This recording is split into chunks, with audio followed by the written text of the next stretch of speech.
Olá, seja bem-vindo a mais um episódio do GT Podcast. Meu nome é Clóvis Santa Fé Júnior, eu sou sociólogo, professor e coordenador do Grupo de Trabalho Sociedade, Tecnologia e Inovação, o GT-STI. Este episódio foi produzido pelos núcleos dos GTs de Sertãozinho e Ribeirão Preto, constituídos pelos discentes dos cursos superiores de Tecnologia em Gestão Empresarial da FATEC Sertãozinho, Gestão de Negócios e Inovação e Análise e Desenvolvimento de Sistemas da FATEC Ribeirão Preto. A partir de agora, você é nosso convidado em nossas reflexões. No GT Podcast desta semana, contamos com a célebre participação do professor Dr. Alfredo Colensi Neto, o qual possui mestrado e doutorado em Engenharia de Produção pela Universidade de São Paulo, USP São Carlos, graduação em Processamento de Dados pela Faculdade de Tecnologia de Americana e especialização em Banco de Dados pela Universidade de Ribeirão Preto. Atualmente, é professor e pesquisador da Faculdade de Tecnologia de São Carlos e coordenador regional da Agência de Inovação Inova Paula Souza.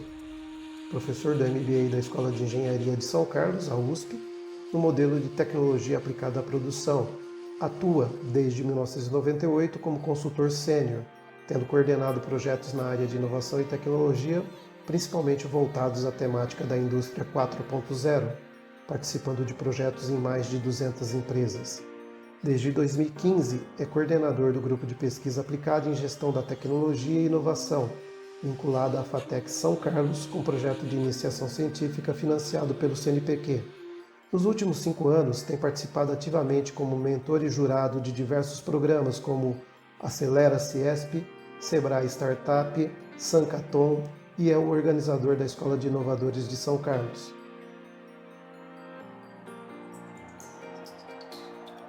O GT Podcast de hoje vai trabalhar com um tema muito interessante, que é pequenos negócios inovadores e a indústria 4.0. Para dissertar sobre esse tema, nós convidamos o professor Dr. Alfredo Colensi Neto. Seja muito bem-vindo, professor Neto. É uma honra e uma grande satisfação. Passo a palavra para você aí. Fique à vontade. A honra é toda minha. Boa tarde para todas, para todos. Prazer enorme estar aqui com vocês para a gente bater esse papo de um assunto que é tão cativante e tão importante, né, nos tempos atuais. E essa discussão dentro de um grupo como o grupo do professor Santa Fé, trabalha aí com vocês nessas discussões. Acredito que eu posso contribuir um pouquinho dentro desse enriquecimento que o Santa Fé faz aí com vocês na geração de conhecimento. Bom, o tema em questão, ele é extremamente empolgante, né? A gente ouve falar da indústria 4.0 a todo momento, já tem alguns anos, não é algo assim que surgiu recentemente, né? É uma história já de alguns anos, certamente não com essa conotação.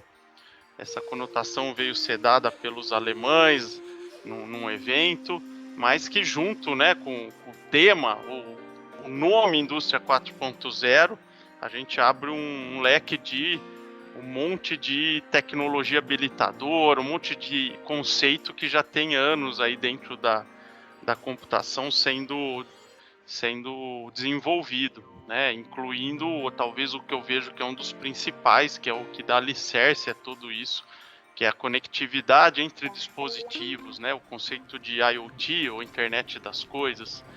Alguns, inclusive, chamam de Industrial Internet of Things, né, dentro da indústria 4.0. Então, são conceitos que, no meu ponto de vista, não são difíceis de serem entendidos, de serem compreendidos. O conceito em si de internet das coisas é simples, né? Conectar objetos, pessoas, animais, usando a infraestrutura, os protocolos de rede, né, da internet. Então, qualquer um entende isso.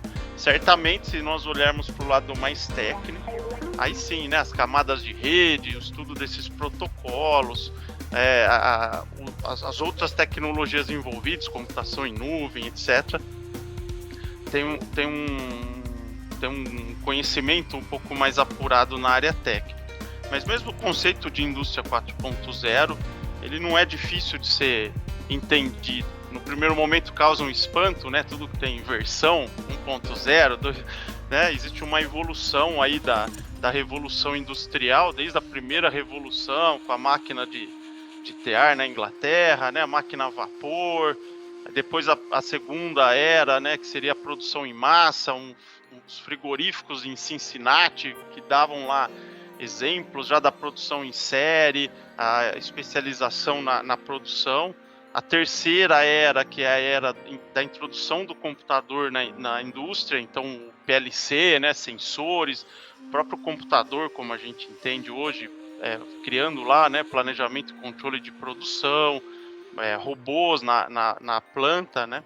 E o que caracteriza a indústria 4.0 é que existe agora uma mudança tão disruptiva, tão impactante, que ela não é simplesmente uma evolução da indústria 3.0, ela é caracterizada como algo muito inovador, que é basicamente a comunicação machine to machine, né? O máquina com máquina, são sistemas cyberfísicos, palavras difíceis, mas resumidamente, de uma forma mais simples, seriam a introdução de tecnologias habilitadoras dentro da indústria que vai possibilitar com que sistemas conversem com sistemas, né? Então, de forma bem simples, usando aí o conceito, né, de internet das coisas, de computação em nuvem, do volume grande de dados que a indústria gera, né? O conceito aí de Big Data, nós vamos ter equipamento conversando entre eles. Exemplo, uma paletizadora no final da linha de produção, num single sign-on lá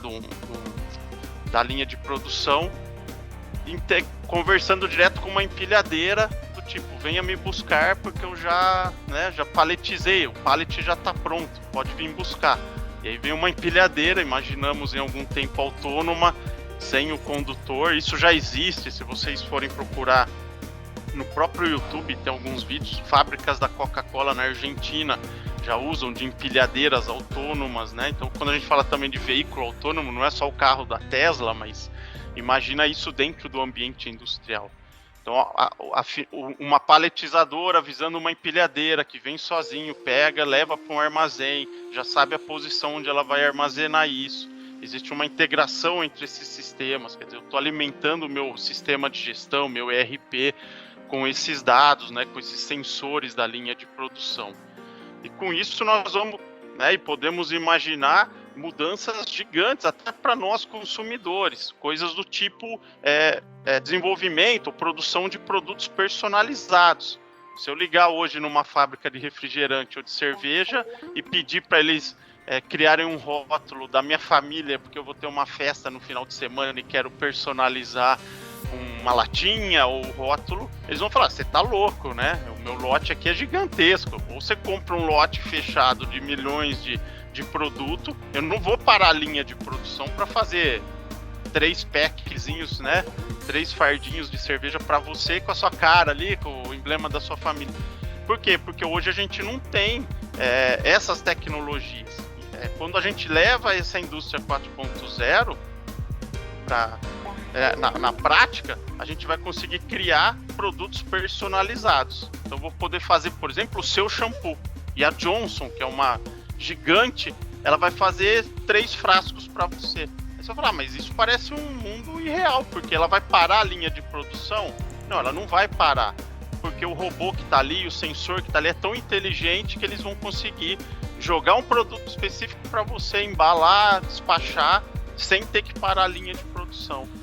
Algo que hoje a gente produz em lote, né, num volume muito grande. Então, a personalização da produção de produtos, entre outros, né, a questão de redução de retrabalho, a manutenção preventiva ou preditiva, né, das máquinas, porque os robôs vão começar, a partir do Big Data, dos dados que ele gera, a gente tem uma análise preditiva de tudo isso e nós vamos ter informação do tipo, daqui 12 minutos e meio sua correia da máquina vai quebrar, você vai ter uma parada de linha, eu vou lá correndo e substituo aquele equipamento. Então, a gente tem ouvido falar muito aí de manutenção preditiva, a produção personalizada. Então, nos Estados Unidos, a Local Motors é uma fabricante de carro, inclusive muitas peças do carro são impressas em impressoras 3D, eles produzem carros personalizados. Você faz o seu projeto, pega algum projeto semi-pronto, customiza, leva para eles, tem uma fila de espera gigante, e eles falam, na quinta-feira, 15 de dezembro, às 3h30 nós vamos entrar com o seu carro na linha de produção. O pessoal pode até ir lá ver a montagem, e eles montam um carro personalizado. Parece hoje algo impossível, né? Algo que ainda parece que é um artesão, leva tempo, tal, mas imagina isso em pouco tempo, em grande escala. Eu mandar um pedido para Coca-Cola falando que em dezembro eu quero 3 fardos de Coca-Cola com o rótulo da minha família, e aí eles vão fazer isso para mim e mandar na minha casa, né? Isso só é possível, né? E o que é a indústria 4.0? A gente está falando de praticamente 9 tecnologias. Alguns autores falam em 9 tecnologias. Tem um autor muito... a gente cita bastante ele nas publicações, é um italiano, ele chama Petrillo.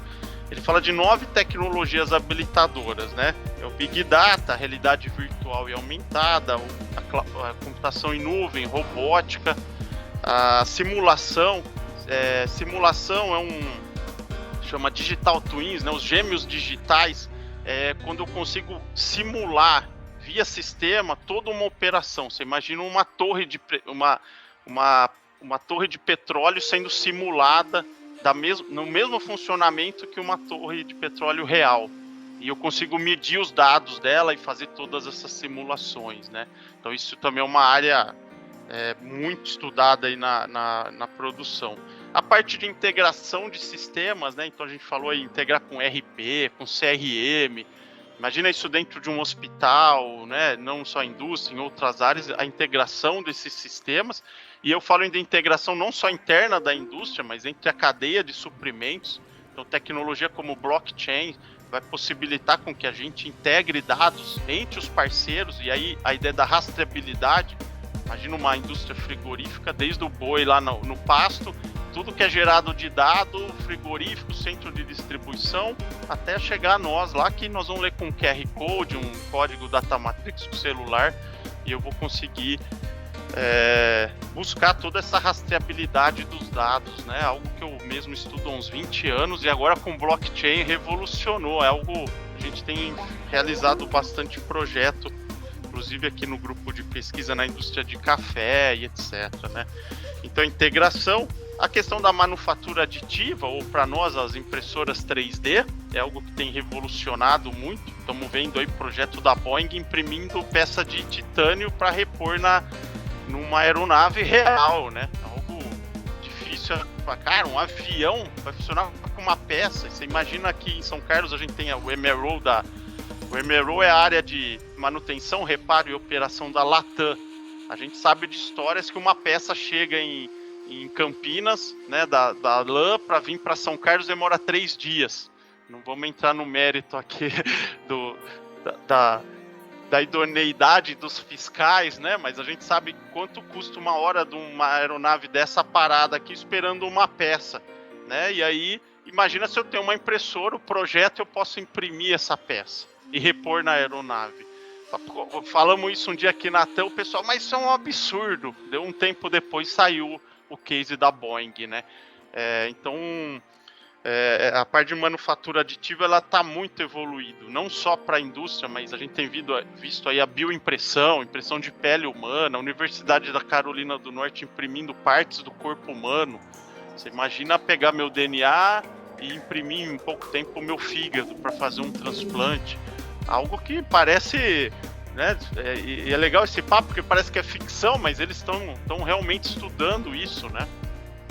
E uma parte que é uma tendência, e sempre vai ser quando a gente fala de indústria 4.0, que é a parte de cibersegurança, né? Então, o Fórum Econômico Mundial do ano passado criou um radar, depois vocês podem consultar, das maiores ameaças ao mundo, e tirando os 3 primeiros pontos, que eram efeitos climáticos, a 4ª ameaça do mundo para todos os governantes é segurança digital. Nós estamos vivendo uma época da Terceira Guerra Mundial. Quem não percebeu ainda, eu falo para vocês, a guerra digital entre Estados Unidos e China. Vocês têm acompanhado aí o impacto, né, da China dominando a tecnologia 5G do mundo, e a hora que os Estados Unidos acordou, falou, imagina que eu vou deixar trafegar todos os dados dos Estados Unidos e vai passar por um equipamento chinês e eu vou estar sendo espionado. Quem espiona aqui sou eu, não são vocês, né?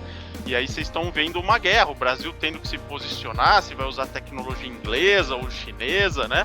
A gente já sabe a resposta, mas o Trump batendo de frente, quer dizer, a gente tem vivido uma guerra cibernética por domínio, e a tecnologia 5G vai impactar muito a indústria 4.0, à medida que eu vou ter a possibilidade de trafegar dados em grandes volumes de uma forma muito rápida. Então, imagens, grandes volumes de dados, arquivos, né? E isso vai estar popularmente acessível, né? E isso também na indústria, ok? O conceito de indústria 4.0 surgiu com os alemães. Ele tem uma nomenclatura diferente para vários países. No Brasil mesmo, o termo que se usa de forma institucionalizada pelo governo é manufatura avançada. Nos Estados Unidos é Smart Factory. E aí vai, né? Cada país criou ali, mas sinceramente é uma grande bobagem, porque o termo indústria 4.0 pegou, né? Ninguém aqui no Brasil fica manufatura avançada, é muito raro, né? E a gente até já escreveu o artigo manufatura avançada no agronegócio, não sei o que, mas lá no texto, primeira linha do resumo, também conhecida como indústria 4.0. Então é justamente isso, a aplicação dessas tecnologias, e isso se pulverizou para todos os segmentos de mercado. Hoje a gente fala saúde 4.0, agro 4.0, educação 4.0. E é engraçado, porque a saúde não passou por 4 revoluções tecnológicas como foi a indústria, né? Nem mesmo a agricultura. Mas se criou esse conceito, né, de 4.0 e pegou. Então o que é a saúde 4.0? A aplicação dessas tecnologias na área de saúde, né? Eu tenho robô hoje tirando sangue. Você pega um robô da Vinci que faz cirurgia, né? No Brasil, inclusive, tem vários hospitais que tem o da Vinci, um cirurgião robô, realidade virtual para criança tomar vacina e não ficar com medo, para fisioterapia. Então todas essas tecnologias elas são aplicadas na área de educação, na área de agronegócio, que no Brasil é um fator de impacto, porque é uma área muito rica, né? Ela contribui muito com o nosso PIB, inclusive aqui na nossa região, Ribeirão, Sertãozinho. E a gente tem visto, né, nas usinas aqui de cana, implantação de sistemas nesse sentido. Sistemas com RFD, sistemas de conectividade 4G, etc., no campo, né? Esse tem sido algumas vertentes aí. Então, essa é uma área que, assim, ela é muito vasta, a gente pode falar de vários segmentos. O conceito, no meu ponto de vista, é simples de entender. Certamente, quando a gente vai para o lado tecnológico, existe toda uma complexidade. Camada de rede, camada de aplicação, camada de comunicação, middlewares, né, de comunicações.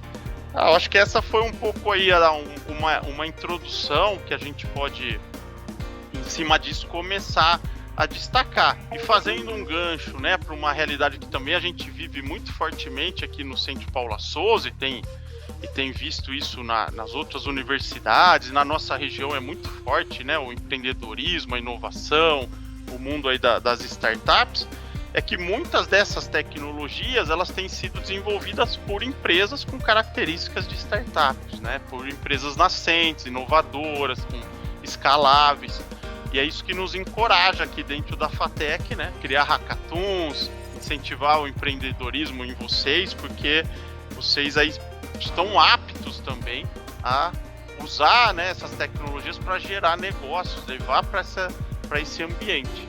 E acredito que, para fechar e fazendo sentido com isso, nós termos uma convicção que nós, no Brasil, estamos atrasados em relação à implantação de projetos para a indústria 4.0.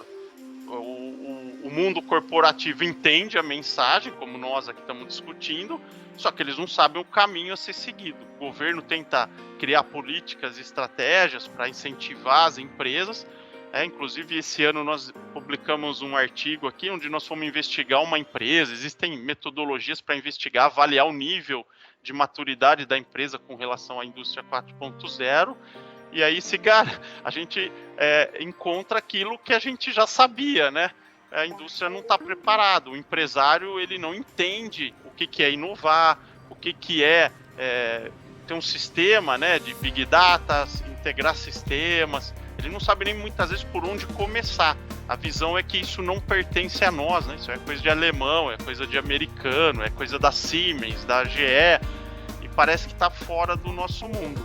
E, infelizmente, o que eu vejo é que se a gente não se modernizar, e é o que está acontecendo, essa indústria vai falir.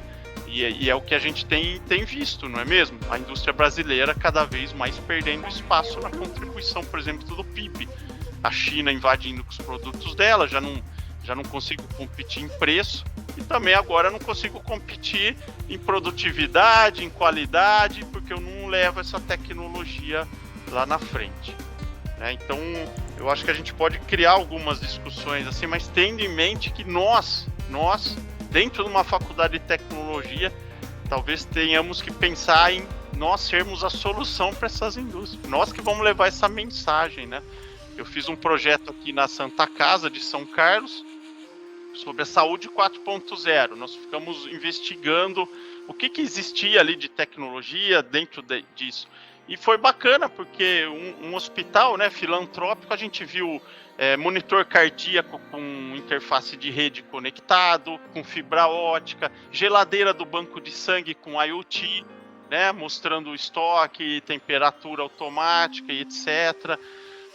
Encontramos vários projetos com RFD, desde a higienização da mão que força o funcionário e aí diminuía lá o número de contaminação na UTI. Então, assim, o céu é o limite, né? Se a gente fizesse aqui 3 horas de discussão sobre ideias, né, de conectividade de equipamento e melhoria, a gente ia sair daqui com uns 90 projetos para implantar. E é isso que as startups têm feito. Eu acho que em cima disso, o Santa Fé, o pessoal, a gente podia bater um papo, responder algumas questões. Perfeito, Neto, perfeito. E acho, antes de passar aí a palavra para alguns alunos que se inscreveram para fazer algumas perguntas, estimular a discussão, você colocou um ponto muito interessante que nós no grupo também discutimos sobre, que é a mudança da mentalidade, a mudança de mindset, e que tem que vir de nós, né? Nós aqui de dentro das faculdades de tecnologia que vamos ter que passar essa mentalidade nova que vai trazer o mundo da produção para essa nova revolução que está sendo colocada. Porque você já colocou aí as dificuldades que a gente também aqui no grupo de trabalho já diagnosticamos aí, analisando documentos públicos e tudo mais. Mas eu vou deixar essa questão para o final, eu não quero tirar aí a pergunta de ninguém, e eu vou começar então cedendo a palavra para a aluna Sara Gabriela da Conceição Barbosa. Ela tem uma pergunta a fazer aí para você, e a gente vai então fazendo esse bate-bola. Eu vou passando para os vários inscritos na ordem de inscrição aqui, até dar o horário aí para finalizar, tá ok? Sara? Beleza. Boa tarde, professor Alfredo, professor Santa Fé. Boa tarde a todos. Eu quero tocar no sentido de mercado de trabalho nessa quarta revolução industrial. O professor Alfredo falou, né, que vai existir um maior avanço tecnológico dentro das empresas, sistemas conversando com as máquinas, e as pessoas elas veem inovações tecnológicas como algo ruim.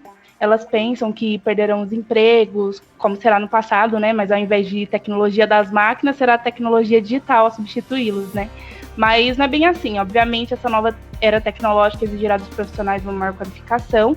E nesse contexto, como se tornar capaz de competir nesse novo cenário? Quais cursos fazer? Como se especializar? Muitas pessoas já estão formadas, né? Existe alguma pós-graduação para as pessoas fazerem, para se atualizar. Quais serão as profissões do futuro?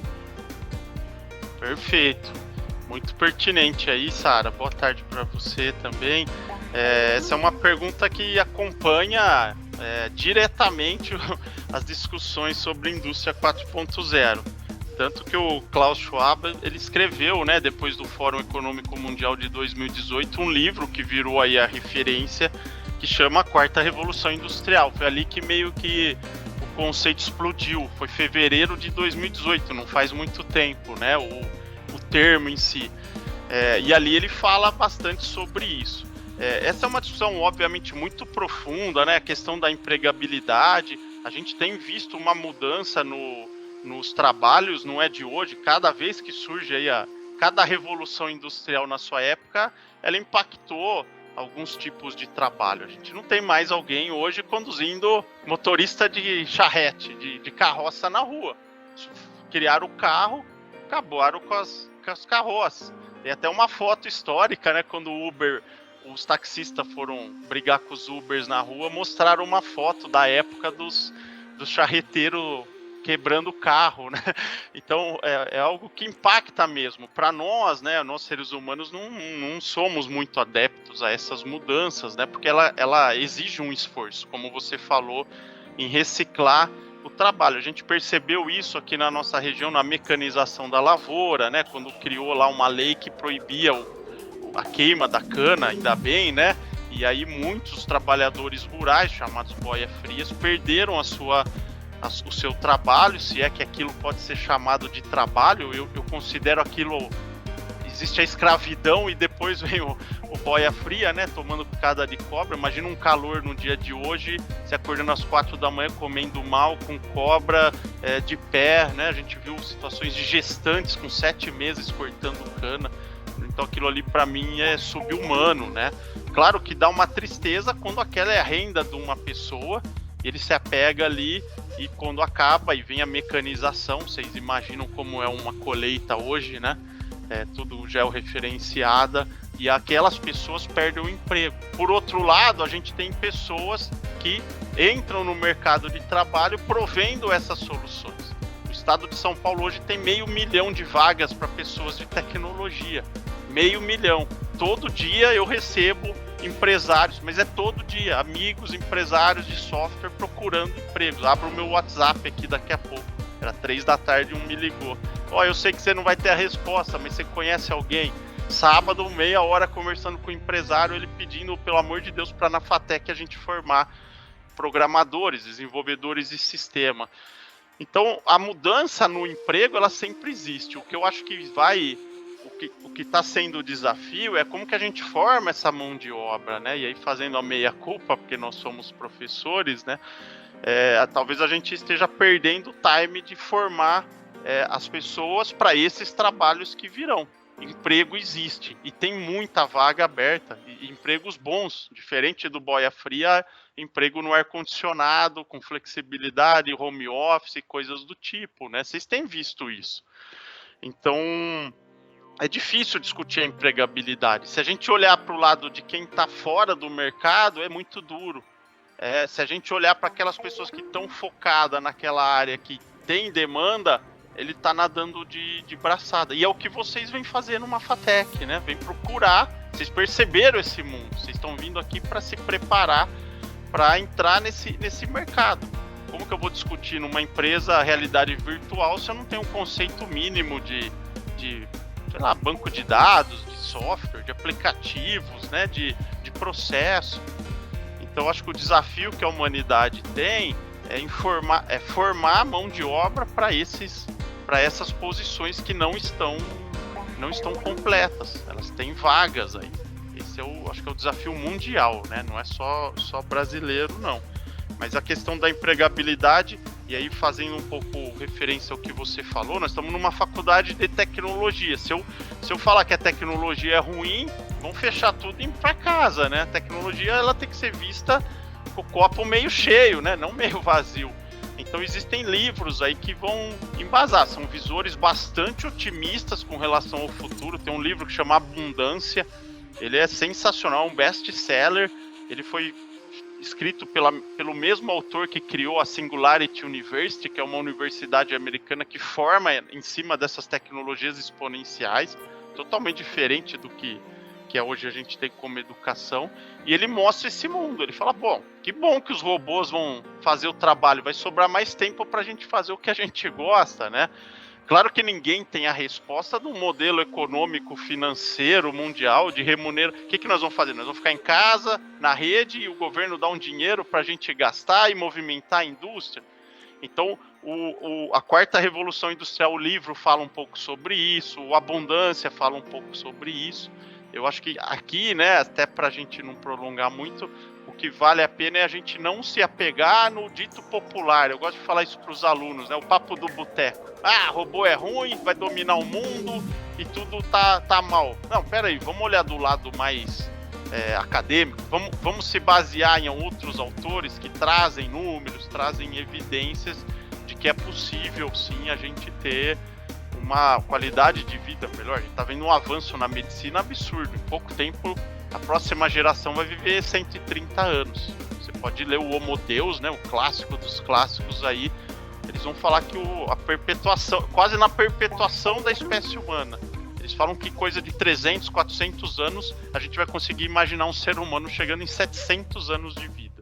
É inimaginável. Mas a gente tem visto o prolongamento. O avanço da medicina está levando a isso. A gente não tem mais fome no mundo. Tem má distribuição de comida, mas ninguém, né? A gente joga toneladas de comida. Então ele fala abundância nesse sentido. A gente nunca teve tanta informação, a gente nunca teve tanta comida, tanto recurso. Lembra da vida do seu avô. Nem tênis ele tinha, nem sapato ele tinha. Era um sapato a vida inteira, era um terno, né? E olha o seu armário hoje. Então ele se pega um pouco nisso. Para nós aqui, qual é a reflexão? Olhar um lado, olhar o outro, tirar nossas conclusões. Eu, como entusiasta e professor de uma faculdade de tecnologia, eu vou brigar para olhar o copo meio cheio e fazer meus alunos entrarem nesse mercado. Ok?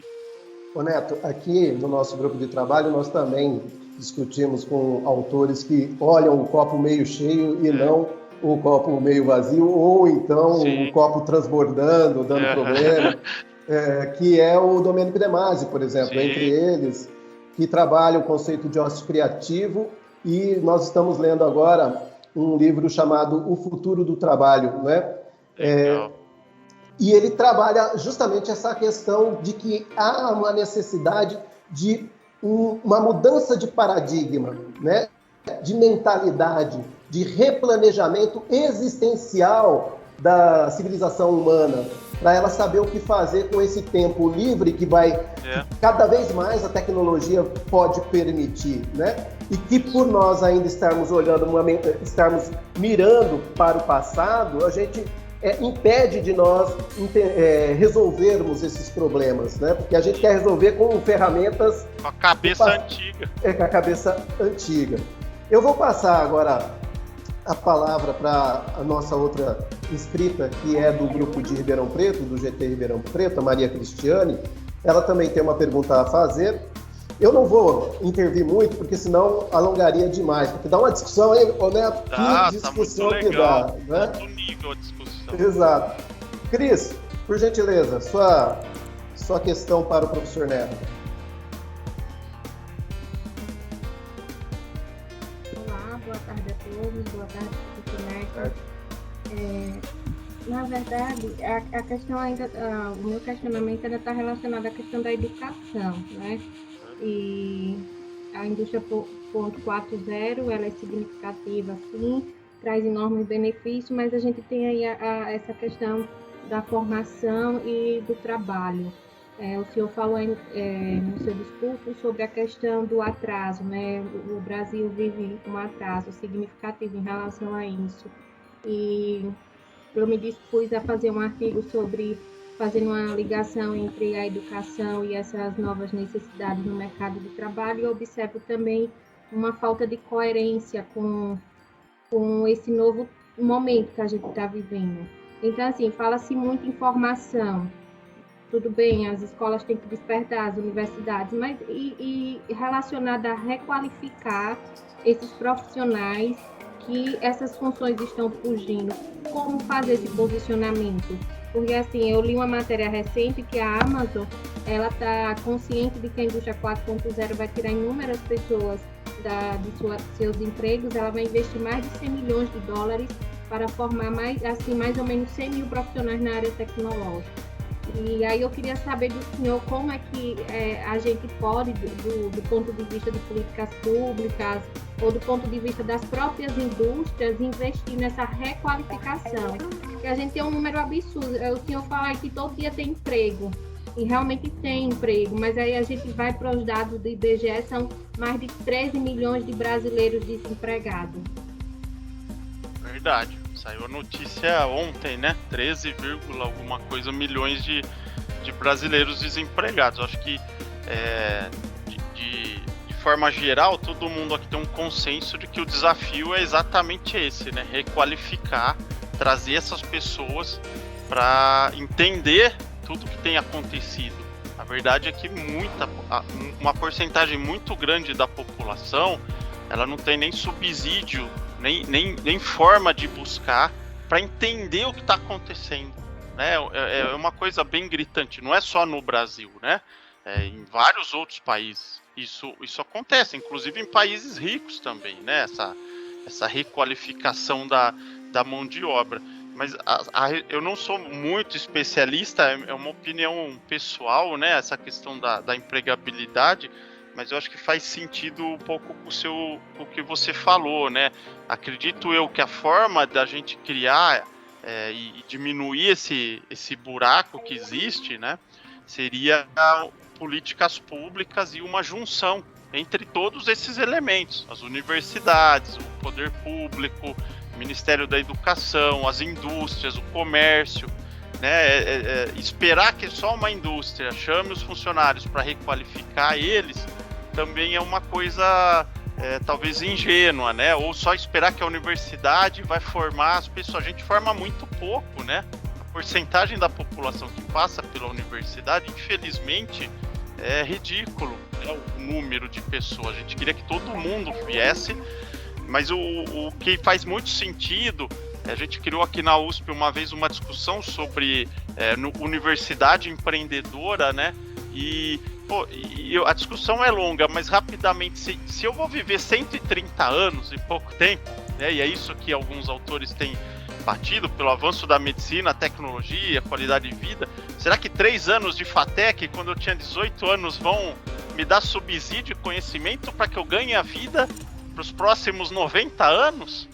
Então hoje se fala em um estudo contínuo. As universidades, elas vão criar um esquema em que você volte a estudar constantemente. Você vai lá, fica 2 anos, vive 8, volta, faz mais 1 ano, mas estudo mesmo, né? Assim, como se fosse uma graduação. São ideias, estão testando, alguns lugares criam ensaios, mas assim, não existe hoje, Maria, uma resposta. A gente tem feito discussões como essa, e acho que o governo também, grandes universidades no mundo todo, mas assim, o fato é que não existe uma fórmula. O que tem sido feito são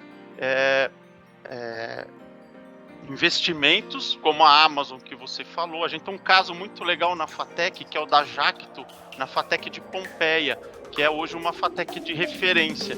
A Jacto, que é uma empresa de manufatura, né, industrial brasileira, descendência de um japonês, que foi ali em Pompeia e criou uma empresa assim, fora de série, espetacular. Há uns anos atrás eles perceberam que se eles não preparassem a indústria deles para entender a indústria 4.0, é isso que eles falam, nós fomos lá visitar, se a gente não entendesse a indústria 4.0, a Jacto não chega na indústria 5.0. Eles investiram mais de 30 milhões de reais, criando uma FATEC dentro da indústria, numa fazenda, né? Criando um Senai lá dentro. Os alunos dormem lá, ganham bolsa, trouxeram empresas grandes, John Deere, as usinas estão ali, e eles mudaram um pouco o conceito da educação. É diferente fazer um curso na FATEC aqui em São Carlos e lá o aluno ele tem uma flexibilidade, trabalha em cima de projetos, essa questão de metodologia ativa junto com empresários, ele vai fazer nas férias, ele faz uma espécie de residência na empresa, né? Mas já é uma aproximação maior também. Então, assim, tem algumas iniciativas, como você falou da Amazon, que são particulares, pessoais também, né? Quantas vocês aqui vindo para uma FATEC vocês vão sair enquadrado nisso. E certamente depois de um tempo vão ter que voltar, talvez no nível de pós-graduação. Eu vejo que vai ter uma mudança muito grande aí na forma como a gente ensina, né? A educação como a gente tem aí mais tradicional. Mas sinceramente, eu não tenho essa resposta ainda de como vai ser. Acho que só o tempo vai dizer. Neto, pegando o gancho na pergunta da Cris, eu acho que você respondeu muito bem. Você, como agente de inovação, que você já foi, você ainda é agente de inovação? Sim, sou agente de inovação. Acredito que você tenha aí contato, pelo menos, com empresários da nossa micro-região, né, e tal.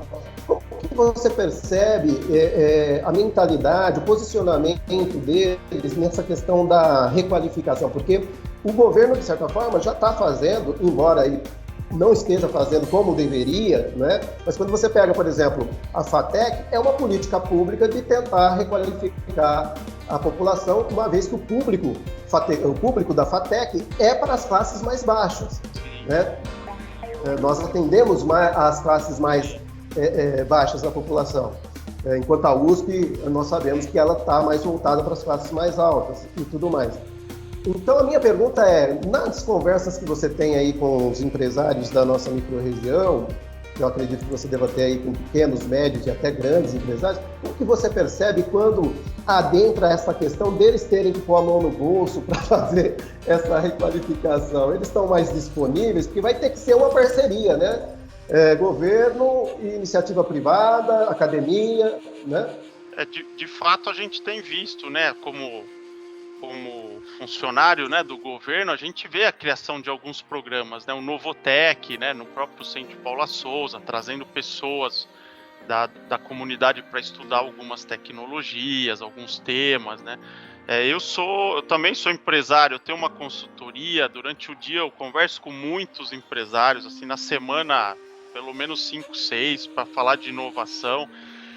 Infelizmente, a visão que eu tenho, né, de 20 anos aí fazendo inovação nas empresas, é de que existe uma grande porcentagem dos empresários que eles não entendem a mensagem da inovação. Eles não sabem o que é inovar, né? A inovação envolve um risco, ela envolve talvez um investimento que tem um retorno ali um pouco mais na frente. Então eles veem o mundo sendo transformado digitalmente, não sabem como entrar nessa, e tem uma visão bastante retrógrada, né? Então, eles compram inovação como se fosse royalties, como se fosse commodities, vamos dizer assim. Ele acha que está comprando o Windows que no outro dia vai estar instalado.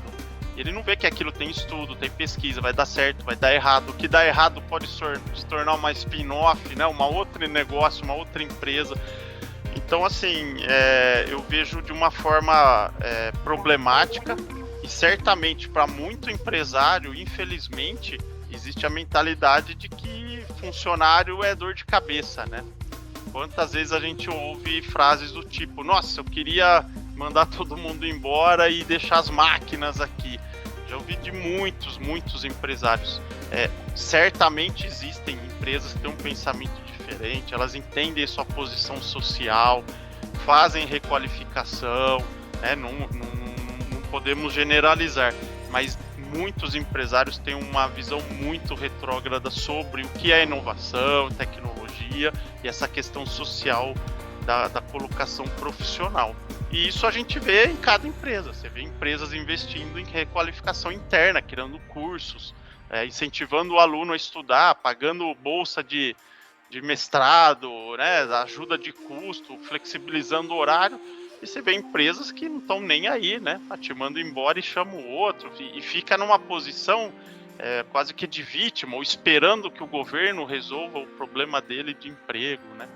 A gente tem muito esse lado. Essa é uma visão bem particular de conversas com muitos empresários. E aí vem uma pandemia, né? E aí a transformação digital bate na cara de todo mundo. A gente estava... Eu disse isso num outro webinar, eu falei, nós estávamos atrasados 5, 6 anos da nossa transformação digital. E o Estado de São Paulo, na semana passada, soltou uma matéria de capa falando que nós digitalizamos as empresas em 5 meses, o que ia ser feito em 5 anos. Então foi uma necessidade, né? Mas essa mensagem da transformação digital já tem vindo lá de trás. Você viu o Magazine Luiza, ele não esperou a pandemia. Ele se digitalizou há 2, 3 anos atrás, até mudando o nome, comprando empresa de software. Existem vários casos aí que a gente que são emblemáticos, né? O Magazine Luiza é certamente um deles. São mentalidades e mentalidades, ok? Infelizmente, muitos estão retrógrados. Ok, obrigado, Neto. Vou passar a palavra, então, agora para o aluno Gabriel, do Nascimento Cordeiro, do GT de Sertãozinho. É a vez dele fazer uma pergunta para você. Por gentileza, Gabriel. Olá a todos. A minha pergunta meio que ela já foi meio respondida, mas eu vou fazer ela mesmo assim. A tecnologia em nossas casas hoje em dia tem chegado muito mais rápido do que nas indústrias. Não era assim antes. Antes a tecnologia chegava primeiro na indústria. Só que atualmente nós temos mais tecnologia em nossas casas. Por que será que nas indústrias isso ainda não chegou com tanta velocidade? Será que vai chegar? As empresas acompanham a quarta revolução por estarem presas a processos? Bom, legal. É uma constatação bacana, né, que você percebeu, talvez olhando o lado das residências, né, que você comentou, olhar o lado das pessoas, né? A gente vê pessoas investindo em wearables, né, pulseiras tecnológicas, conectividade em televisão. Acho que é isso que você comentou aí com relação à automação residencial, né, que é um tema bem bacana, né? Isso o meu ponto de vista aqui é que o que a gente tem hoje de automação residencial, Gabriel, no meu ponto de vista, ainda é nada no que a gente vai viver nos próximos 4 anos aí. A gente vai ter um nível de automação dentro de casa, assim, que vai ser absurdo, né? A gente já tem muitas dessas tecnologias, elas ainda não estão tão popularizado em termos de custo, mas comando de voz na residência, você vê Google, Amazon criando empresas para fazer essa automação residencial, mas a grande maioria das pessoas hoje tem no máximo uma Smart TV, um smartphone com conectividade, os carros agora, né, se conectando, entre algumas outras, mas a gente consegue extrapolar isso daqui 4, 5 anos para a nossa geladeira. A Consul já tem uma Smart Beer, né, conectada, banheiro, chuveiro, toda a parte de aquecimento, a parte de energia, com placas solares, etc. A gente vai ver um avanço muito grande, mas de fato isso tem acontecido e vai ser exponencial, né? Vai vir de forma disruptiva. E existe um apelo, né? A gente quer pagar menos força de luz, a gente quer ter controle sobre os objetos dentro da nossa casa. Eu acho que é difícil assim comparar para ver o nível de automação residencial está tão evoluído se comparado às indústrias, tá? Mas voltando à sua pergunta, eu acho que essas tecnologias elas também estão chegando nas indústrias, como a gente viu aqui, não da forma como a gente quer, né? Acho que existe ainda uma demora grande, principalmente América Latina e outros países, mas ela vai chegar. E é a mesma mensagem da transformação digital para o varejo, para qualquer outro segmento. Quem não se modernizar, quem não investir, está fadado ao fracasso. Então, as indústrias que sobreviverão, né, que vão inovar, que vão se prosperar na sua área, ela vai estar tecnologicamente avançada, né? Então, certamente algumas não entendem essa mensagem e vão acabar. Okay? Neto, eu vou pegar o gancho da pergunta do Gabriel. Aqui no nosso grupo de trabalho, nós estávamos analisando aí, há uns dias atrás, um documento produzido pelo governo FHC no ano 2000, pelo Ministério da Ciência e Tecnologia do governo FHC.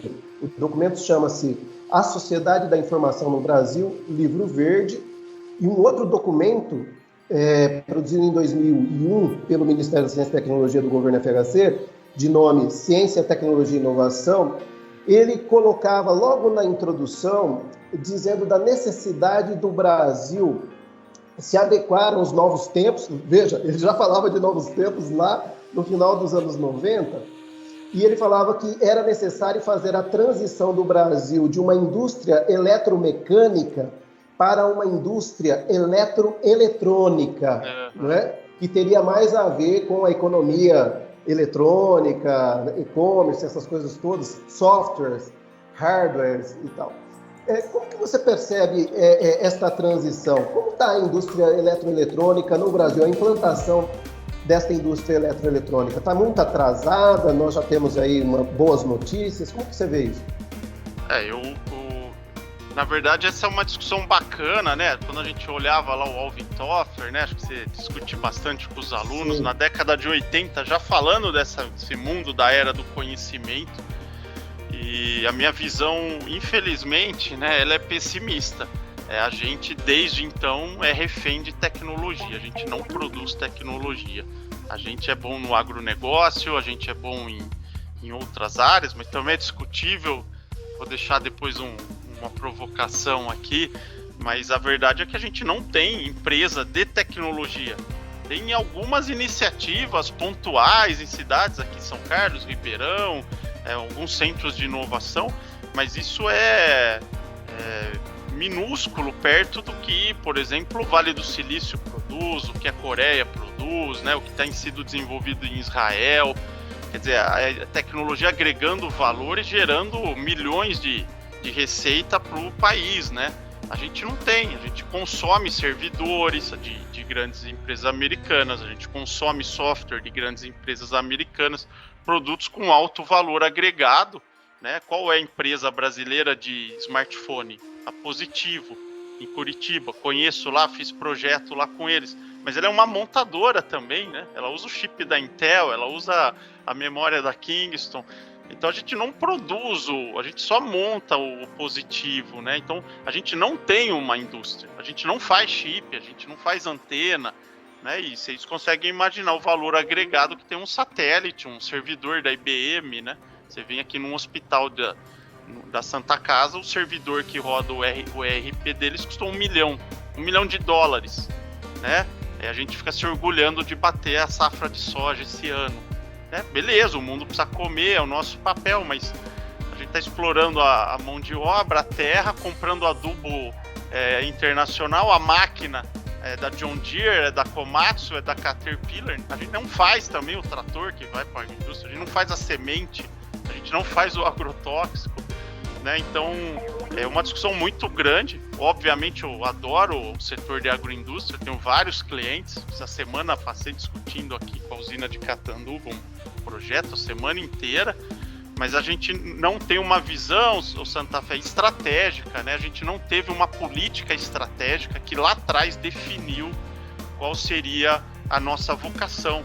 Então, se a gente estudar os pioneiros, empreendedores, né? Eu fiz bastante na USP mesmo, até ajudei num capítulo de livro lá o pessoal da FEA de São Paulo. A gente fez lá um trabalho do pioneiros empreendedores, resgatando os primeiros industriais lá de São Paulo, os Matarazzo. Pô, bacana demais, assim, abre muito a cabeça. Mas naquela época faltou o posicionamento estratégico nacional, assim, o que eu quero, sabe? Então foi muito a Deus dará. E a gente vê isso hoje na política nacional, né? É melhor pensar na reeleição do ano que vem do que discutir no que vale a pena investir. Tá certo? Hoje não tem indústria eletrônica nenhuma, são iniciativas pontuais. Uma startup que faz ali um equipamento, outro ali que faz alguma coisa, e a grande maioria usando tecnologia que vem de fora. Se tivesse esse planejamento estratégico, geraria novas cadeias produtivas que poderiam ser utilizadas para solucionar aí boa parte do problema de desemprego que nós vivemos. Exatamente. Cultural, né? Exatamente. Muito bem, eu vou passar a palavra agora para a próxima inscrita. Talvez não dê tempo, viu, meu povo, todos que estão aqui, porque o professor Neto, eu vou ter que liberar ele às 18h30 no máximo, porque para ele tomar uma água, se preparar para entrar na aula dele, tá? Então, vai, acho que mais uma ou duas perguntas, infelizmente, porque daria para ficar aqui, porque o assunto é interessantíssimo. Eu quero passar a palavra, então, para a aluna Geusa, que é do GT de Ribeirão Preto. A Geusa está por aqui, né? Deixa eu ver, tá? Geusa Simone de Freitas, ela vai fazer uma pergunta aí para você, Neto. Legal. Geusa. Boa tarde a todos, boa tarde, professor Neto. A gente está falando, né? Gostei muito das suas reflexões, e a gente está comentando essa questão de requalificação, de o aluno estar na graduação para ter uma especialidade, né? Acompanhar todas essas novas tecnologias. Mas quando a gente olha um pouco para trás, né? A gente vem pensando no ensino fundamental, ensino médio, principalmente no ensino médio, talvez quando está lá no começo ainda, que é adolescente, a gente vê que as escolas, elas ainda têm uma forma muito tradicional de ensino. E, às vezes, a gente vê em algumas disciplinas que o aluno tem que decorar os conteúdos ainda, né? E, então, a minha pergunta é, no seu ponto de vista, se a gente for olhar essa escola que a gente tem hoje, nesse molde que nós temos, do seu ponto de vista, o que nós poderíamos fazer para motivar esses alunos desde as séries iniciais, né, durante todo o percurso estudantil da vida dele, como a gente poderia motivar, o que a gente poderia introduzir nessas escolas que modificasse para que a gente tivesse alunos que fossem mais questionadores, alunos mais criativos, alunos que tivessem essa vontade de inovar, que tivessem até essa facilidade, porque a gente, como brasileiro, tem muito esse negócio assim, do jeitinho brasileiro. A gente fala que o brasileiro é muito criativo. O brasileiro, ele consegue se ajustar a diversas situações, né? Só que essas criatividades, essa inovação que a gente às vezes pensa que é uma inovação, você resolve aquele problema ali, mas você não consegue levar isso adiante, né? Então, eu não sei até que ponto que isso seria criatividade realmente. Mas dentro da escola, nas séries iniciais, como que a gente poderia fazer, que tipo de modificação poderia ser introduzida para que esses alunos fossem mais questionadores, que eles conseguissem ser críticos desde o começo, para quando eles saíssem lá do ensino médio, que eles fossem entrar numa faculdade, ou numa faculdade de tecnologia, ou em uma outra área, ele conseguisse questionar, conseguisse fazer essas associações do que ele já tivesse aprendido com os problemas que a gente vê no mundo, para que ele encontrasse essas soluções usando as tecnologias que nós temos. Nossa, muito legal, Geusa, sua visão. Eu sou um debatidor assim profundo sobre essa mudança na educação. Não é algo nem fácil de discutir, né, Santa Fé? Em reunião de professor, a visão meio revolucionária, assim, o pessoal olha a gente, parece que a gente quer acabar com tudo, né? Quando a gente coloca o ponto de vista, mas não precisa ser estudioso para ver que esse modelo de educação nosso não favorece em nada o que o mercado procura lá na frente. Até os meus 28 anos, estudando a vida inteira, né, até mestrado, doutorado, eu nunca tive uma aula de empreendedorismo. E aí, se eu olho, né, e resgato lá desde a minha infância, isso acho que vocês também, nós tivemos que sempre usar uniforme, obedecer o sinal, sentar em fileira, né? Você tem uma uniformidade de pensamento que vai, obviamente, eliminar qualquer tipo de iniciativa e criatividade já da criança. Uma criança ouve por dia, em média, 100 nãos da mãe. Aqui em casa, acho que meus filhos ouvem 300, né? Ainda mais em pandemia. Então, a gente vai podando, né, essa criatividade, essa vontade que eles têm de tomar decisão, de iniciativa. Infelizmente, a sociedade, de forma geral, é muito assim, né? A gente é muito enraizado nisso. A gente olha uma sala de faculdade, parede branca, fileira, obedecer sinal. Quer dizer, se eu quiser ser criativo fora daquele horário, eu não posso. O funcionário ele só pode ser criativo das 7h30 às 6h. Se ele tiver uma ideia jantando, não pode, é hora extra, né? Você já bateu o ponto, não posso ligar para a pessoa. A gente tem muita regra que inibe esse lado criativo. Isso é desde criança, né? Qual foi o dia do ensino fundamental que encorajaram você a ser criativo?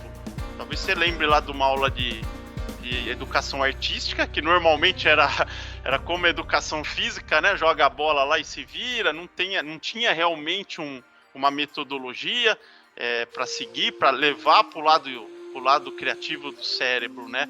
E a gente odeia matemática, A gente no Brasil não forma pessoas em ciência básica porque físico é louco, matemática é chato, químico não vira nada. E a gente vai criando, enraizando isso e passando de geração para geração. E olha o que isso está fazendo falta, né? Cadê os nossos cientistas hoje para achar a vacina? Não tem incentivo do governo. Desde pequeno eu prefiro ser pagodeiro e jogador do que ser químico, físico e matemático. Matemática é chato nada, é chato do jeito que nos ensinam. Então, óbvio que tem um erro aí de conceito, e isso tá vindo, Geusa, tá vindo muito à flor da pele com essa geração, que acho que a maioria de vocês pertence, geração X, Y, Z, essas nomenclaturas que essa geração já não suporta mais ficar 50 minutos dentro de uma sala que não agrega, que tá chato, que não é visual, né, que não é apelativo ali do lado criativo, né? Então a gente tá tendo um conflito de gerações mesmo, assim. E isso é no mundo. O país referência que tem a melhor educação no mundo e que quebrou esses paradigmas é a Finlândia. Vale até a pena vocês verem o filme do Michael Moore, Invasão Americana. O Michael Moore, polêmico, roda o mundo procurando o que tem de bom no mundo, que os Estados Unidos é um lixo. E ele vai pra Finlândia e vê a educação dos caras. Não tem parede na sala de aula, não tem idade. Uma pessoa mais avançada vai lá pra frente. Se eu tô atrasado aqui, eu seguro e vou corrigir. Então, não tem lição de casa, né? Ele brinca lá. Até ele perguntou pra professora, mas o que as crianças fazem à tarde? Vão ser felizes, vão subir em árvore, vão brincar, né? Então, assim, são conceitos diferentes. Eu sei que é muito disruptivo mesmo, assim, a gente jogar só isso, né? Agora, a mudança também é difícil, né? Como que a gente muda uma coisa que está enraizada há séculos? A ideia do professor tendo que ensinar para vários alunos, né? Numa sala de aula, naquele horário, numa coisa muito fixa. Mas eu concordo totalmente com você. Eu acho que a gente precisava ter uma mudança, assim, agressiva. Agressiva mesmo. Não é inventar lá o 9º ano, umas coisinhas, discutir os livros do 5º ano. Não, era uma mudança mesmo, assim, no que a gente está ensinando, onde que a gente está errando nesse encorajamento da criatividade, né? Que a criança ela é podada na família, na escola, no bairro, né? Onde ela vai, ela está sendo doutrinada. Claro, eu não estou aqui defendendo um anarquismo absurdo, pode fazer o que quer, não. Mas, de fato, olha para a sala de aula. Parede branca, em fileira, sinal, aulinha programada no plano. Se eu quiser trocar uma ideia com vocês que está ali fora e está sendo ligado, não pode. Você fugiu do plano de ensino. Se alguém ou passar e ouvir, vai reclamar com a coordenadora que aquele professor não disse exatamente aquilo que está lá. Então a gente vê uma mecanização ali que é horrível, né? E aí como que eu trago novidade para vocês? O Santa Fé tenta criar um grupo, eu tento criar um grupo, mas se eu quiser levar uma novidade para os alunos em sala de aula, eu vou ter que ser um fora da lei. É isso mesmo, eu sou um fora... Se hoje à noite eu quiser falar de blockchain com meus alunos, eu sou um fora da lei. Eu posso ser até denunciado. Eu não consigo nem levar um livro que está fora do plano de ensino que foi feito há 10 anos atrás. Eu tenho que fingir, né? Lê esse capítulo, mas lá no plano tá aquele. É ridículo, é de dar pena, né? Dar risada, mas não sei, assim, a mudança é urgente. A gente precisava quebrar e como você falou, incentivar a criatividade. Hoje a gente tá vendo algumas escolas com robô, Lego, né? Principalmente as particulares, talvez escolas do Senai são fortes nisso, mas você já vê que também é uma postura diferente. Um aluno que tá lá com 7, 8 anos de idade, fazendo um robozinho no Lego, usando o Scratch, né, aprendendo a programar, a mentalidade dele é diferente. Nos Estados Unidos isso é tão gritante que o Barack Obama e o Mark Zuckerberg fizeram uma campanha em rede nacional para incentivar os pais a encorajar os filhos a aprender programação. A gente está levando isso para as escolas, a gente quer que você fale isso com seu filho dentro de casa, ele tem que aprender a programar. Um presidente, né, como Obama, e na TV fala isso, já mostra alguns indícios de que precisa ter uma mudança ali no que a gente aprende. Ô Neto, a aluna Jéssica Gomes Pereira tem uma pergunta bem objetiva. Dá tempo ainda? Ou você claro, já tá não, vamos lá. Então, a última pergunta eu vou passar aí a palavra para a Jéssica. Jéssica, por gentileza. Boa noite a todos. Bom, a minha dúvida é referente se a indústria 4.0 enfrenta desafios em termos de falha, de segurança, e se tem algum receio da parte da empresa e dos profissionais em questão disso, de segurança de dados. Jéssica, a ideia da indústria 4.0 é exatamente combater as falhas que existem hoje. Então tem uma indústria da Philips na Holanda que faz barbeador, e ela faz milhões de barbeadores com 9 funcionários no escuro, sem calefação.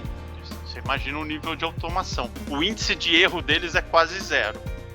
Então, a justificativa, inclusive, para investir nessas tecnologias é diminuir o erro, retrabalho, desperdício e processos aí que estão errados. A questão da segurança dos dados, essa sim é preocupante, né? Entra naquele ponto da cibersegurança. A gente tem a espionagem, a Veja dessa semana até mostrou lá espionagens de empresa, é algo muito mais gritante do que a gente imagina. Empresas que vasculham até o lixo da concorrência, você imagina se ela tiver acesso ao servidor, aos dados, né? Esses dados na nuvem. Então, dentro da indústria 4.0, a parte de segurança é, vamos dizer assim, o calcanhar de Aquiles hoje. Pra você ter ideia, já teve caso de hacker que conseguiu frear um carro da Chrysler, né? A gente sabe que o Google escuta tudo que a gente fala no nosso smartphone. E ele, claro que ele usa isso. A Samsung, a TV da Samsung já foi pega e a gente sabe que ela escuta você. Ela tem comando de voz, ela fica esperando o comando, ela sabe o que você está falando. Né? E quando isso veio a público, as ações da Samsung despencaram. O presidente foi para a TV falar que não era bem isso, mas a gente sabe que acontece. O WannaCry, que é o vírus lá de 2 anos atrás, 3 anos atrás do Windows, né? Dizem que foi um pedido do governo americano, da NSA, da Agência de Investigação, né, de Espionagem Americana, que foi um pedido para a Microsoft deixar aquela falha no Windows, porque eles têm acesso a todos os equipamentos do mundo. Né? O Snowden, quando fugiu lá, ele disse, os Estados Unidos conseguem acessar qualquer equipamento do mundo a hora que ele quiser. Se ele quiser ligar minha câmera aqui, ele liga agora, escuta o que a gente está falando, vai pegar nossas ideias, leva em Stanford e desenvolve lá com os alunos.